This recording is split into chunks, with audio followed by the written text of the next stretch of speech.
भूमिहीन सुकुम्बासी र अवस्थित दाजुभाइ तथा दिदीबहिनीहरूमा स्वीकार्नुहोस् अखिल नेपाल सुकुम्बासी संगठन केन्द्रीय समितिको तर्फबाट नमस्कार अनि न्यानो अभिवादन। आदरणीय दाजुभाइ तथा दिदीबहिनीहरू, यहाँ बसाई सराई र राज्यले एउटा गठन गरेको भूमि सम्बन्धी समस्या समाधान आयोगले गठन गरेको स्थानीय तह मार्फत लगत संकलन गर्ने कार्यक्रम देशैभरि चल्दै थियो र त्यस अन्तर्गत यो कोलपुरमा पनि चल्दै थियो। त्यति बेला म काठमाडौँमा जति बेला एउटा अहिलेको प्रधानमन्त्रीले संसद विघटन गरिदिँदाखेरि हामीले एउटा मोर्चा सम्हालेका थियौं। त्यो मोर्चाको एउटा लिडरशिप गर्नुपर्ने भएको हुनाले म काठमाडौँ थिएँ र त्यसपछि यहाँको सन्दर्भमा जब यहाँको ओडाले यहाँको स्थानीय तहले यो शान्तिनगरमा बसोबास गरिरहने भूमिहीन सुकुम्बासी अव्यवस्थितहरूको फारम चाहिँ संकलन नगर्ने भन्ने कुरा भइसकेपछि अनि यहाँको नेतृत्व आन्दोलनमा जाने तयारी गरेको, आन्दोलनमा गएको भन्ने कुरा मैले सामाजिक सञ्जाल फेसबुकबाट पनि थाहा पाएँ र त्यसपछि यहाँको केही एक दुईजना साथीहरूले मलाई कल गर्नु भएको थियो, यहाँ यस्तो यस्तो समस्या भयो भनेर। त्यसपछि हामीले हाम्रो संगठनको केन्द्रीय समितिको तर्फबाट 17 बुँदे, त्यो बुँदा मैले जीवन थापा सरको फेसबुक मेसेन्जर पनि हालिदिएको छु, सामाजिक सञ्जालमा पनि मैले लेखेको छु। हामी त्यो 17 बुँदे पत्र लिएर यहाँको मात्रै होइन देशैभरिका यस्ता शहरी सुकुम्बासी भएका बस्तीहरूमा सरकारले फर्म लगत लिने गरेको छैन। किन छैन म बताउँछु तपाईहरुलाई। त्यसपछि मैले चाहिँ हामीले 17 वटा बुँदा गरेर ताचलमा नेपाल सरकारद्वारा गठित भूमि सम्बन्धी समस्या समाधान आयोगको कार्यालय ताचलमा गएर र त्यस आयोगको अध्यक्ष देवी प्रसाद गेवाली समक्ष हामीले यो कुरा तपाईहरुको आयोगमा पर्याप्त छैन। संसदले कानून त बनायो, संसदले 8औं भूमि संशोधन ऐन बनायो, 8औं भूमि संशोधन ऐन गरेर एउटा कानून बनायो। कानून तर यो कानूनमा केही त्यस्ता कमजोरीहरू छन् जुन सुकुम्बासी र भूमिहीनहरूले प्राप्त गर्न सक्दैनन्, अव्यवस्थितहरूले प्राप्त गर्न सक्दैनन्। यी कुराहरू तपाईहरुले सच्याएर जाँदाखेरि मात्रै यो आधारभूत वर्गले या तपाईहरुले काम गर्न चाहेको वर्गले लाल पूर्जा प्राप्त गर्न सक्दछ भनेर हामीले बुझायौं। र उहाँले के प्रतिक्रिया दिनुभयो भन्दाखेरि अब अहिले संसद विघटित छ, यो संसदद्वारा बनाएको कानून हो, संसदले नै परिमार्जित गर्नुपर्छ, अब हामी त कार्यान्वयन गर्ने मानिस हो, म पनि कुरा राखौँला भनेर यस्तै आल्टाल प्रकारको कुरा भयो। किनभने त्यो पहिलो कुरा नेपालको सरकारले गठन गरेको भूमि समस्या समाधान आयोगको त्यो कार्यविधि हेर्नुभयो भने, विधेयक हेर्नुभयो भने त्यो सुकुम्बासी विरोधी छ, त्यो अव्यवस्थित विरोधी छ, त्यो भूमिहीन विरोधी छ। किनभने 3टा कुरा गरेको छ त्यहाँ। पहिलो भूमिहीन दलित भनेर कुरा गरेको छ, दोस्रो सुकुम्बासी भनेको छ, तेस्रो अव्यवस्थित भनेको छ। तर त्यो अव्यवस्थित भित्र क्याटेगोरी पनि गरेको छ, कतिसम्मको अव्यवस्थित हो, कतिसम्मको अव्यवस्थित होइन, कतिसम्मलाई जग्गा दिने, कतिसम्मलाई जग्गा नदिने, यो कुरा गरेको छ। तर गरेको के छ भन्दाखेरि शहरमा बस्ने जति देशैभरिका विभिन्न शहर, नगरपालिका, उपमहानगरपालिका, महानगरपालिकाहरूमा बस्ने भूमिहीन सुकुम्बासीहरूको सन्दर्भमा उसको नीति छुट्टै छ। पहिलो कुरा तपाईहरु हामी यहाँनिर बुझ्न जरुरी हुन्छ। किन उसको नीति छिटै छ भने उसले रातो फारम बनाएको छ। त्यो रातो फारम भरे बापत यदि त्यो अहिले नै पूर्ता दिँदैन, यो पनि हामी धेरै भरमा पर्न हुँदैन। आदरणीय दाजुभाइ तथा दिदीबहिनीहरू, हामीले अहिले पनि यो फारम हामी बहिष्कार गर्न सक्थ्यौं। अर्को म तपाईलाई संगठन तर्फबाट म के भन्छु भन्दाखेरि यो फारमै सुकुम्बासी विरोधी पनि बहिष्कार गर्न सक्थ्यौं। तर हाम्रा समस्याहरू बसाइसराका समस्या छन्, हाम्रा समस्याहरू घटना दर्ताका समस्या छन्, जन्म दर्ताका समस्या छन्, नागरिकताका समस्या छन्, विद्युत, खानेपानी आदि इत्यादिका समस्या भएको हुनाले हामीले यसलाई के गर्यौं भन्दाखेरि ओडाले लिने हो। यो फेरि आयोगले स्थानीय तहलाई जिम्मा लिएको हुनाले ओडा भनेको जनताको प्रतिनिधि हो। त्यो अहिलेको ओडा भनेको जनताको प्रतिनिधि भएको हुनाले त्यसले हाम्रा रेकर्डहरू लिनुपर्छ, लगत फारमहरू लिनुपर्छ, त्यो लिन दिनुपर्दछ। र त्यसमै के गरेर भोलि हामीले लाल पूर्जाको लागि चाहिँ हामीले लडाई लड्नु पर्दछ भनेर हामीले देशैभरि आह्वान के गर्यौं भने लगत फारम लिनुपर्छ भन्ने कुरा हामीले राख्यौं। र त्यसो हुँदाखेरि यही बीचमा उसको के रणनीति छ भन्दाखेरि शहर काठमाडौँ लगायत यस्तै कोलपुर मेन शहरमा बसेका सुकुम्बासीहरूलाई लगत फारम लिने, वास्तविक सुकुम्बासी को हुन्, वास्तविक 3 पुस्ते सुकुम्बासी को हुन् र अव्यवस्थित सुकुम्बासी कति हुन्। अव्यवस्थित सुकुम्बासीको नागरिकता माग्नको अर्थ के हो? अव्यवस्थित सुकुम्बासी यदि रहेछ भने, कहीँ नजिकै घर रहेछ, कहीँ जग्गा रहेछ भने उसलाई 15 जना सूचना काट्ने। तपाईँ आफ्नो जग्गामा जानुहोस्, यो जग्गा शहरको ध्यान दिएर सुन्नुहोस्, भोलि यो लागू हुन्छ। अर्को भूमिहीन सुकुम्बासी 3 पुस्ते सुकुम्बासी रहेछ भने तपाईहरु यस्तो शहरमा होइन, तपाईहरु अलि अलग्गै हामीले घर बनाउँछौं, बहुतले घरमा गएर बस्नुहोस्। अर्थात अपार्टमेन्ट सिस्टम 3 पुस्ते सुकुम्बासीको लागि, अव्यवस्थितहरूको लागि जहाँ जग्गा छ त्यहाँ जानुहोस्, यो शहरको नक्सा बिग्रिन्छ, यो त शहरीय मान्छे मात्रै बस्ने ठाउँ भनेर देवी गेवालीले केही हिन्ट दिएका छन् मलाई। हामी पहिला यो गर्छौँ, पछि एउटा एनजिओ साथमा छ, एउटा प्रोजेक्ट साथमा छ। हामी पछि त हामी सुकुम्बासीहरूलाई बहुतले घर बनाउने पनि यसको लगतै तयार छ भनेर देवी केवारीले भनेका छन्, केन्द्रीय अध्यक्षले, जो आएको अध्यक्ष हुन्। भने पहिलो भरमा हामी यो ठाउँमा अहिले किन सङ्घर्ष गरिरहेका छौँ? हामी पहिलो भरम मुक्त कहाँ भइसकेका छौँ? त्यसकारणले पहिलो कुरा त म यो आन्दोलन, यो जुन संयुक्त सङ्घर्ष समितिले एउटा देशव्यापी सबैका सुकुम्बासीका मुटु मुटुमा बस्ने, राज्यको ध्यान केन्द्रित गर्ने, राज्यमा एउटा भुइँचालो जाने प्रकारको जुन आन्दोलन 9 दिनमा आन्दोलन गर्यो, यस आन्दोलनको सङ्घर्ष समिति र यहाँको बासिन्दा सारा सबै सुकुम्बासी भूमिहीन अवस्थित दाजुभाइ दिदीबहिनीहरूमा म संगठनको तर्फबाट पहिलो तपाईँहरूलाई हार्दिक मेरो हृदयसहित धन्यवाद दिन चाहन्छु। किनकि तपाईँले राज्यको आँखा झकझकाउनु भयो, रोडमा जानुभयो, पुलिसको लाठीहरू खानुभयो। तपाईहरुलाई त्यस मानेमा म तपाईहरु आफ्नो हक र अधिकारको लागि तपाईहरु लड्दै हुनुहुन्छ। यो सत्यको लडाई छ भनेर हामीले पनि हाम्रो संगठनको तर्फबाट एकैपटक जाहेर गरेका छौं, प्रेस विज्ञप्ति जारी गरेका छौं। यो पनि म तपाईहरुलाई जानकारी गराउन चाहन्छु। यस सन्दर्भमा हामीले दुईटा मात्र कुरा उठाएको होइन, यहाँ अहिले आन्दोलनको दुईटा मात्रै कुरा हो। एक, हामी बसेको कति वर्ष भयो, कति सालदेखि बसिरहेका छौं, नेपालको संविधानमा त्यो लेखेको छ। त्यो लेखी बमोजिमको प्रत्येक नागरिकले नैसर्गिक अधिकार र मौलिक हक भित्र बाँच्न पाउनुपर्छ भनेर त्यहाँ किटानी गरेको कुरालाई त्यो हामीले सूचित गर्यौं ओडालाई कि हाम्रो लगत फारम भर्नु पूर्व बसाई सराय दर्ता गरिदिनुस्। केटागिरी पर्न अप्ठ्यारो भइरहेको छ, हामीले विभिन्न कामहरू अप्ठ्यारो भइरहेको छ। तपाईको आँखाको अगाडि हामी बसेको धेरै साल भइसक्यो, 10 वर्ष त आयोगले लेखेको छ भने त त्योभन्दा त हामी धेरै अगाडि बसिसकेका छौं। त्यसमानेमा तपाईले बसाई सराय दर्ता गर्नुस् भन्दाखेरि अब त्यही हो कुरा चाहिँ जो मैले अघि कुरा राखेँ। राज्यको गभर्नमेन्टको पोलिसी अन्तर्गत यहाँका ओडाहरूले यस्ता ठाउँहरूमा बसेका सुकुम्बासी बस्तीहरूलाई के नगर्ने भन्दाखेरि फर्म नभर्ने, सकभर कमजोर बनाएर फुटाएर कमजोर बनाएर भगाइदिने। यदि कमजोर बनाउन सकिएन भने पुलिस दमन गर्ने, पुलिस पनि दमन गरेर पनि सकिएन भने विभिन्न पोलिसी मार्फत यसलाई विस्थापित गर्ने योजना अहिलेको राज्यको सरकारको योजना अन्तर्गत त्यो वडा कार्यालय तपाईहरुमाथि गरेको अन्याय हो, अन्यथा अरु केही पनि होइन। अर्को, नगरपालिकाको प्रमुख लुटबहादुर राउत हुनुहुन्छ, तपाईहरुलाई थाहा छ कि छैन? लुटबहादुर राउतजीको घर अहिले नै जग्गामा छ, गोल्छामा। जति बेला हामी गोल्छा कब्जा गर्दै थियौं हामीलाई थाहा थिएन।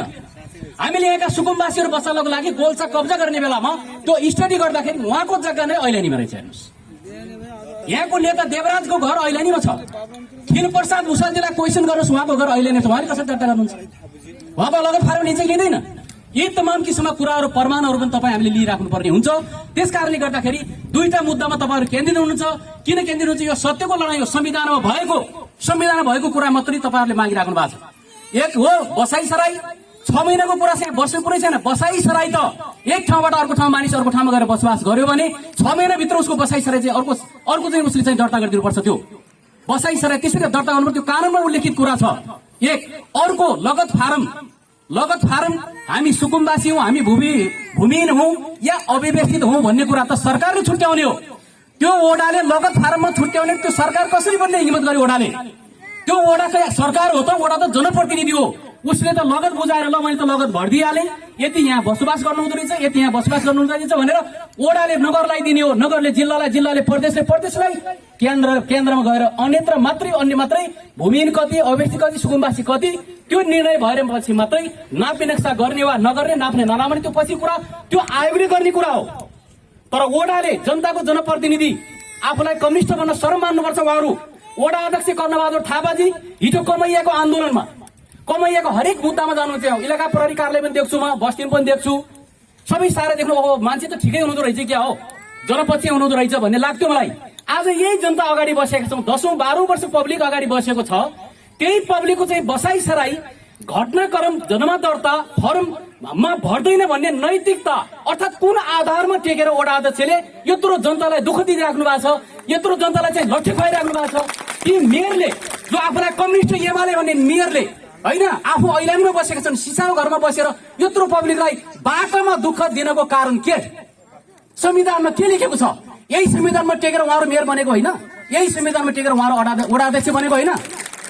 जनताभन्दा माथि केही छ। त्यसकारणले गर्दाखेरि मेरो विनम्र अनुरोध के छ भन्दाखेरि यो आन्दोलनलाई एकैबद्ध गर्दै, यो आन्दोलनप्रति मेरो सहानुभूति मात्र एकैबद्ध छ। मेरो यहाँ म सुकुम्बासी संगठनको जिल्ला अध्यक्ष, राज्य संयोजक हुँदाखेरि थुप्रो यस्ता बस्तीहरू मेरै नेतृत्वमा बसेका छन्। सबभन्दा बढी दुःख पाएको बस्ती मेरो लागि यही हो, किनकि मलाई छुन्छ। मेरो यहाँ मैले पनि यहाँ मेहनत गरेको छु कि जनता बस्न पाउनुपर्छ। एउटा, अर्को, यो जग्गा हामीले कब्जा गर्नु पूर्व कमैया बसेको थियो। 2063 सालमा आन्दोलित भएर कमैया बसेको थियो। कमैया बसिसकेपछि केही प्लटहरू खाली थियो। गोल्छाबाट गोल्छाबाट यस्तै शासकहरूले उठाइदिएर त्यहाँको सुकुम्बासी कता राख्ने भन्ने भइरहेको थियो। अनि त्यसपछि हामीले नक्सा स्टडी गर्दाखेरि यो कुनै बेला कुनै थरुनीको नाममा थियो यो जग्गा, चटारसम्म माथि चाहिँ खरकवारदेखि चटारसम्म एउटा कुनै के थरुनी समथिङ मैले नाम बिर्सेको छु, थरुनी नाममा थियो। पछि खल्यान बुट्यान र खोला उकास भनेर चाहिँ यसलाई चाहिँ सरकारले अधिग्रहण गरेर छुट भइसकेको जग्गा थियो। त्यसपछि हामीले कब्जा गरेर 66 सालमा बस्दाखेरि पनि यो जग्गा कसैको थिएन। जब जनता बस्न थाल्यो, जनता बसिसकेपछि अब यो नगर विकास भन्ने एउटा संस्था छ, हेर्नुहोस् यो सबभन्दा कमिसन खोर र भ्रष्टाचारी संस्थालाई त आगो लगाइदिनु पर्छ हुँदोमा त। यो नगर विकासमा त आगो लगाइदिए हुन्छ। यो सबभन्दा भ्रष्टीकरण जनतामा र संस्था हो। यो केही निश्चित मानिसहरूको घर छोड्याउने, निश्चित मानिसहरूले हुने खाने वर्गहरूलाई चाहिँ अझै हुने खाने बनाउने संस्था हो। यो सुकुम्बासी र अवस्थित विरोध छ। पहिला आगो लगाउनु पर्यो भने त्यही लगाउनु पर्छ। म आजै हुन्छ तपाईँलाई। त्यसपछि अब जनता यहाँ हामीले त 8-8 दूर 9-9 दूर बाँडेर बाटो साट घाटो सहित बाँडेर चाहिँ हामीले बस्ती बसाल्दाखेरि कर्मशः स्वाभाविक रूपले बिस्तारै साथीहरू विभिन्न जिल्लाबाट अव्यवस्थित भूमिहीन साथीहरू आएर विभिन्न आफ्नो ढङ्गले बस्नुभयो। यहाँ किनबेचको कुरा केही पनि छैन। किनबेचको कुरा त जति बेला हुन्छ, जति बेला आफ्नो बच्चा अपरेसन गर्न पाएर मर्छ, जति बेला आफ्नो चाहिँ श्रीमती अपरेसन गर्न पाएर मर्छ, जति बेला बुढो अपरेसन गर्न पाएर मर्छ, ऋण पाउँदैन। अनि यो राज्यको जग्गा बेच्न पाउने अधिकार त सुकुम्बासीले छैन त। यो त राज्यले व्यवस्था गर्नु परेन, राज्यले व्यवस्था गर्नु पर्यो। किन बेच्छन् जग्गा सुकुम्बासीहरूले? त्यसकारणले हामीले के भन्यौं भने पहिला बसाई सराई अनिवार्य यो कोलपुरले के आधारमा दर्ता गर्दैन? साथीहरू अब हामी साथमा छौँ। म हिजो साँझ मात्रै आएँ, त्यताको आन्दोलन सकेर म हिजो साँझ मात्रै आएँ। मैले साथीहरूसँग सम्पर्क गरेको थिएँ।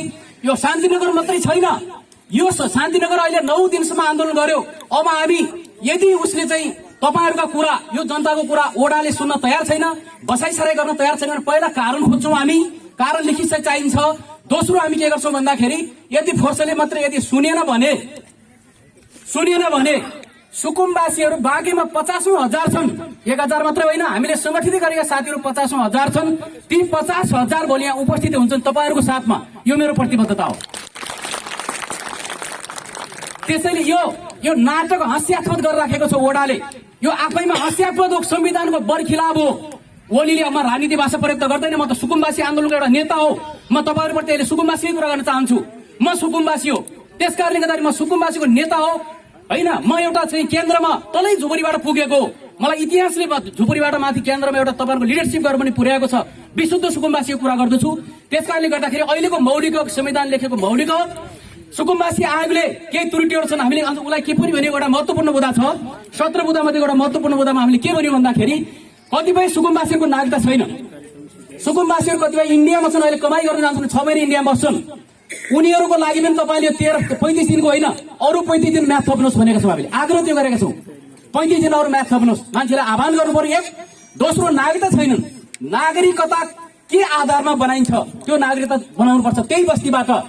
त्यसको लागि सर्जिमेन्ट मुद्रा गर्नुपर्छ, ओडाले गर्नुपर्छ। तपाईँले निर्देशन गर्नुहोस् ओडालाई। नेपाली नागरिक हो भने त्यसले नागरिकता पाउनुपर्छ। सर्जिमेन्टको आधारमा सिफारिस गर्नुहोस्, तपाईँले निर्देशन गर्नुहोस् ओडालाई भनेका छौँ हामीले। अर्को, अब बसाई सराई तपाईँले अनिवार्य गरिदिनु भएको छ। यो बसाई सराई अनिवार्य कसरी हुन सक्छ? कतिपयको बसाई सराई वास्तविक सुकुम्बासी अवश्यहरू बसाई सराई हुँदैन र सहरले दर्ता पनि गरिदिएको छैन। यस्तो ठाउँमा नागरिकताको आधारमा, मतदाता परिचय पत्रको आधारमा, विद्युतको आधारमा यदि त्यति केही पनि छैन भने ओडाबाट खटिएको टिम र त्यहाँको स्थानीयको रोबरमा तपाईँले चाहिँ फारम भरिदिनुहोस्। यो लगत फारम तपाईँले सुकुम्बासी वास्तविक सुकुम्बासी छुट्नु हुँदैन भनेर हामीले अनुरोध गरेका छौँ।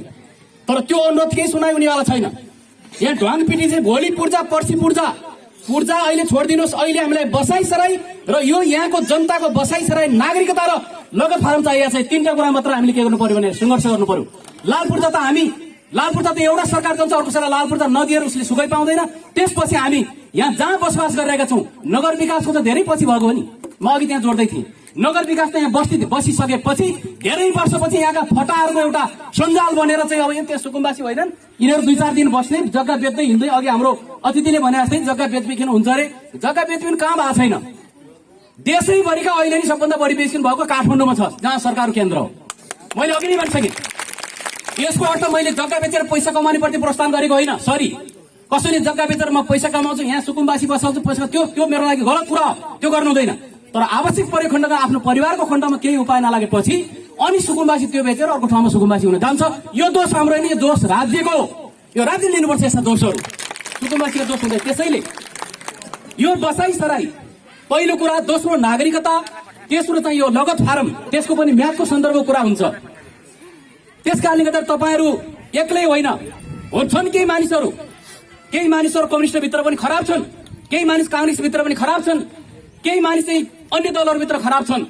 जसले नगर विकासको नुन छाक खाएका छन् ती मानिसलाई म पार्टी भन्दैन, नेता भन्दैन, यहाँ मुख देखाउन पनि आउनु हुँदैन। तपाईँहरूले बहिष्कार गर्नुपर्छ।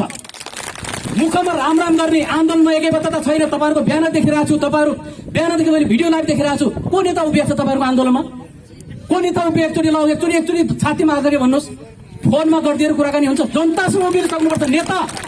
जनता रोडमा हुन्छ त त्यो नेता रोडमा जनतासँग उभिनु पर्यो, नुन खानु पर्यो, पानी नखानु पर्यो। उभिएपछि त्यसलाई भनिन्छ जनताको नेता। यो कुरा तपाईँहरूको समितिले गरेको छ। पुरा तपाईँहरूको नेतृत्व कसले गरेको छ? यहीँको समितिले, यहीँको नेतृत्वले गर्यो। त्यो उभियो तपाईँहरूसँग, तपाईँलाई गाइडिङ गर्यो। त्यसमा नै म यो समितिलाई हृदयदेखि फेरि पनि सुसम्मानसित धन्यवाद दिन चाहन्छु। त्यसैले आदरणीय दाजुभाइ तथा दिदीबहिनीहरू, हामी धेरै पहिलादेखि सङ्घर्ष गर्दै आयौँ, अहिले पनि सङ्घर्षमै छौँ। संघीय लोकतान्त्रिक गणतन्त्र भन्छ, राज्य पुनर्संरचना, संघीयता,